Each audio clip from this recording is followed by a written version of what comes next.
Lately, I've been seeing a lot online about BetterHelp, an online tool that's supposed to make you feel less sad by talking about your emotions with some mental health professional.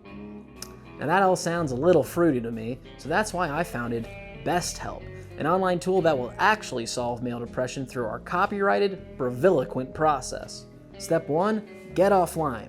We'll fly you out to the BestHelp Ranch in the middle of the Arizona desert where you will have no internet connection at all. The internet is bad for the mind. The air of the Arizona desert is good for it. It's that simple. Once you arrive at our ranch, you will immediately be handed a loaded pistol that none of our staff will be allowed to take away from you for any reason. Holding the power to end a life in the palm of your hand will cause you to rapidly forget about the depressed bitch you were before now and seamlessly blend into a strong, decisive man who gets what he wants no matter what. With your firearm in tow, you calmly check into your room.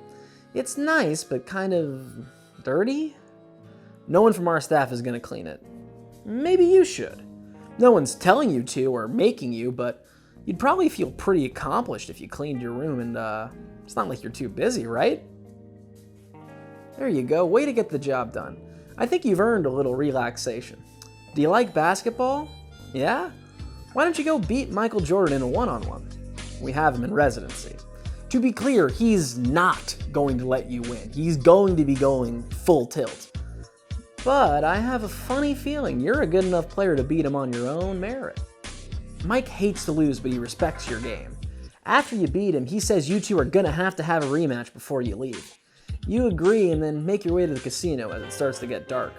You're running very hot at the poker table. Eventually it's just you and this young Chinese guy. He doesn't speak a word of English, but you can tell he doesn't like you. He goes all in on this last hand.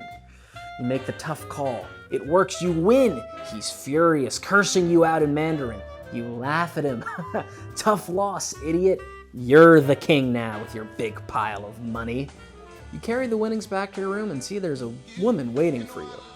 She's a sex worker who looks almost exactly like your high school crush. She even sounds like your high school crush. You must have had some kind of dialogue or vocal coach for that. Anyway, you walk in and she compliments how clean your room is.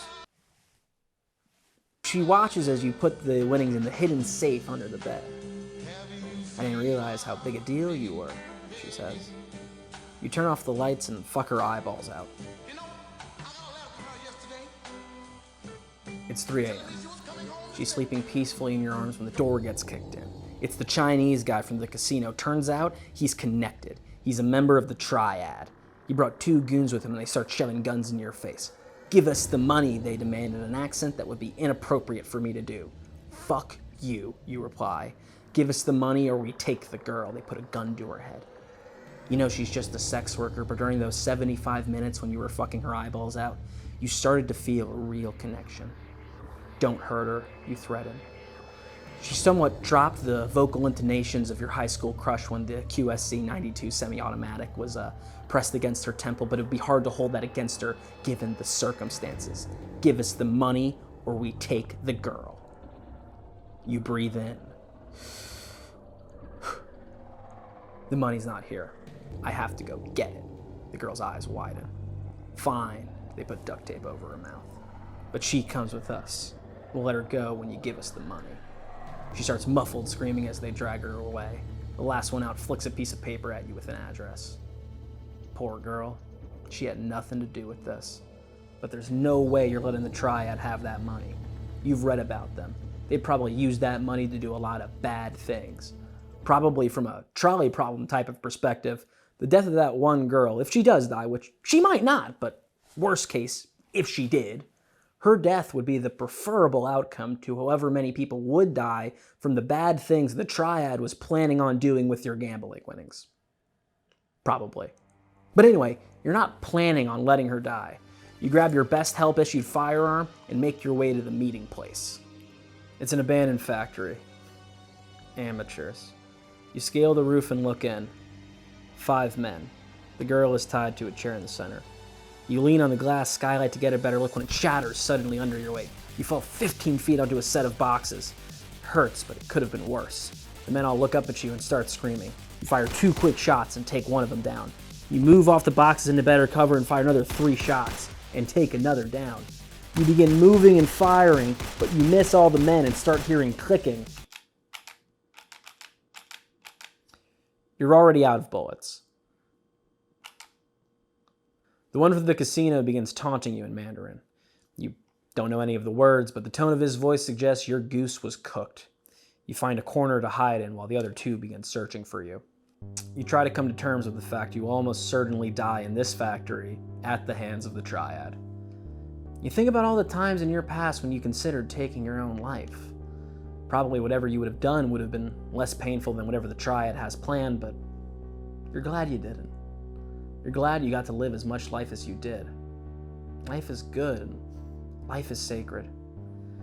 You hear the footsteps getting louder and you close your eyes. It was a good run. You hear a gunshot, but feel no pain. You open your eyes and see a member of the Triad lying dead at your feet. You look up. It's Michael Jordan. Can't have you dying before our rematch, can I? Mike tosses you a fresh gun. You two move in perfect pincer formation and take out the remaining two members of the Triad. Mike kills the one from the casino, which is a little less poetic, but it's fine. Really, you're not that bothered by it. You free the girl and she starts violently slapping you. Mike laughs, not knowing the very good reason she has to not appreciate you as her rescuer. After a tense negotiation with her and some muscle from her escort agency, you agree to give her all of your gambling winnings as a way of putting the matter to bed. Better her than the Triad, after all. You and Michael Jordan smoke Cuban cigars and watch the sunrise. You tell him about the life you're going back to, how you've often felt like a failure. Michael looks at you and says, "I've failed over and over in my life. That is why I succeed." He takes a long drag of his Cuban. "I can accept failure. Everyone fails at something. What I can't accept is not trying." You nod in consideration of the quotes of Michael Jordan. Mike gets up and starts stretching. You ready for that rematch?